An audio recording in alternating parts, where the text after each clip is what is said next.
Hello everyone. तो part 1 में आप लोगों का रिस्पांस बड़ा ज़बरदस्त था आंसर का, और आप लोगों को समझ में भी आया होगा पार्ट 1 का आंसर। तो अब पार्ट 2 ये थोड़ा कॉम्प्लेक्स है, तो आई होप मैं आपको समझा पाऊँगा। मुझे भी थोड़ी सी तैयारी करनी पड़ी इसको समझाने के लिए, थोड़ा टाइम लग गया।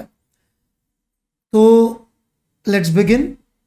अफेक्ट ऑफ एरोडायनामिक फोर्स, या जो हवा फोर्स लगाती है जेवलिन पे, और उसी की वजह से 1984-86 में चेंजेस किए गए थे जेवलिन, और इसी का फायदा उठाया था मिस्टर हुवे ने, जिन्होंने 105 मीटर के आसपास का थ्रो मार दिया था। ओके, तो अब जरा उसको समझने की कोशिश करते हैं। तो देखिए, ये जेवलिन है और इसके ठीक बीच में या किसी जगह पर इसका सेंटर ऑफ मास हो सकता है। किस जगह पे होगा वो एक अलग बात है, लेकिन अभी अपन सेक ऑफ डिस्कशन के लिए यहां पे बना लेते हैं। सेंटर ऑफ मास का मतलब वो पॉइंट जहां पे अफेक्टिवली हम मान सकते हैं अर्थ का ग्रेविटेशनल पुल mg वेट लग रहा है। लेकिन ये अकेला फोर्स नहीं है, एक फोर्स और इस पे लगता है, जिसको हम कंबाइंड रूप से कह सकते हैं एरोडायनेमिक फोर्स।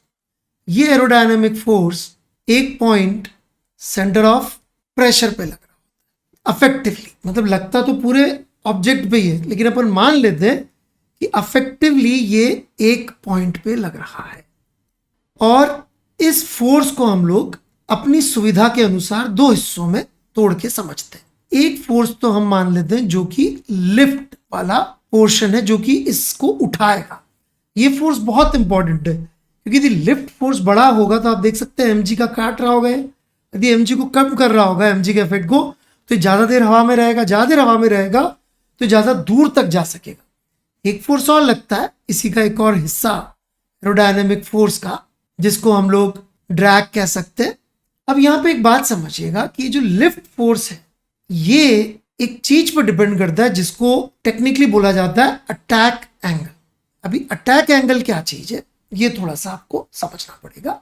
इसके सेंटर ऑफ मास को जो अपन ने वेलोसिटी दिया, बेसिकली सेंटर ऑफ मास को जो वेलोसिटी दिया है, ये मैं आपको पहले प्रूव कर चुका हूं। 45 डिग्री से कम एंगल होना चाहिए, 30 से 35 डिग्री तक रख लेते हैं एथलीट लोग, ये एंगल ऑफ प्रोजेक्शन है। जेवलिन इस एंगल पे नहीं होता, जेवलिन का इस वेलोसिटी से थोड़ा सा एंगल ज्यादा होता है, जिसको बोलते हैं अटैक एंगल। अब ये एंगल इसलिए इंपॉर्टेंट है क्योंकि अफेक्टिवली आप देखिएगा ये जेवलिन है, ऑलराइट, और ये ऐसे जा रहा है। यदि ये ऐसे जा रहा है तो हवा को जो इसकी वेलोसिटी दिखेगी, हवा तो इसको ऐसे आके टक्कर मार रही होगी, वो डिपेंड करेगा इसकी वेलोसिटी के, जैसे रुका हुआ है तो अभी क्या इसको लिफ्ट फोर्स मिलेगा? नहीं मिलेगा।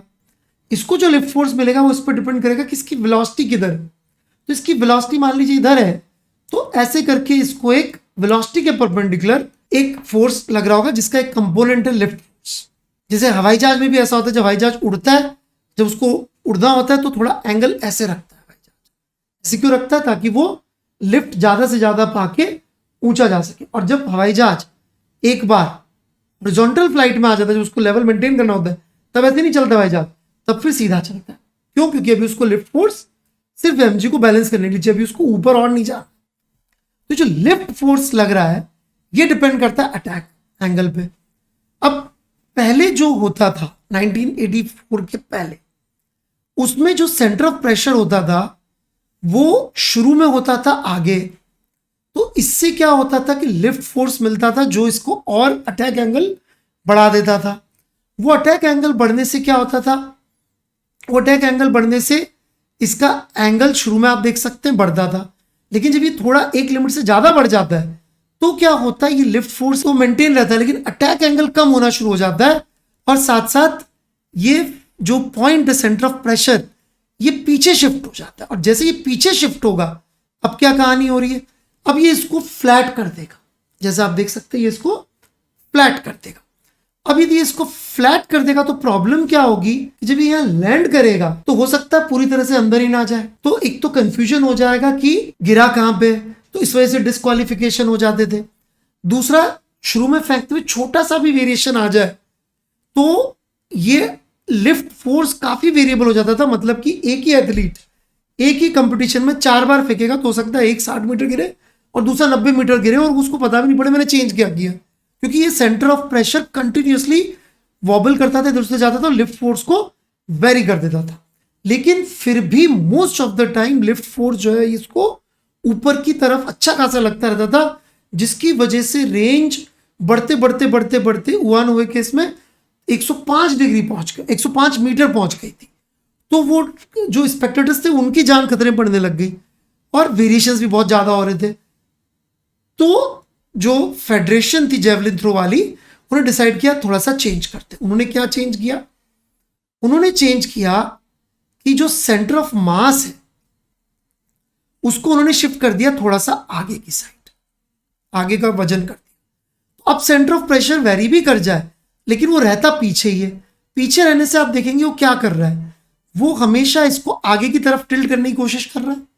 ऐसे टिल्ट करेगा, ऐसे टिल्ट करेगा तो अटैक एंगल कम होगा, अटैक एंगल कम होगा तो लिफ्ट फोर्स बहुत ज्यादा बड़ा नहीं हो पाएगा और बाद में towards the end of the flight ये इसको देखिए फ्लैट नहीं गिरने देगा, ये इसको एक एंगल पे ले जाएगा ताकि वो ऐसे जाके गड़े और आप एग्जैक्ट जो थ्रो है वो वेस्ट ना जाए, वो काउंट हो जाता है और वो इतना दूर भी नहीं जा पाता है because of this centre of pressure shifting backwards. वो इसको ऐसे ऐसे घुमा के वापस से आप देख सकते हैं ऐसे जा रहा था और यहां से यदि इसको सेंटर ऑफ प्रेशर का फोर्स लग रहा है तो इसको यूं घुमाएगा घुमाएगा घुमाएगा घुमाएगा और ऐसे लगते लगते इसको फिर इस तरह से लैंड कर जमीन।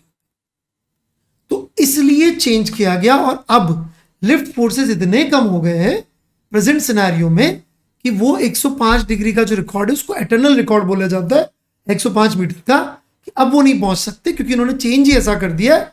जिसमें फायदा ये कि अभी क्या है, वेरिएशन नहीं होता। यदि आप नीरज चोपड़ा जी का देखेंगे थ्रो तो गोल्ड मेडल भी उनका था और एक्चुअली सिल्वर मेडल भी उन्हीं का था, क्योंकि सेकंड हाईएस्ट भी थ्रो उन्हीं का था।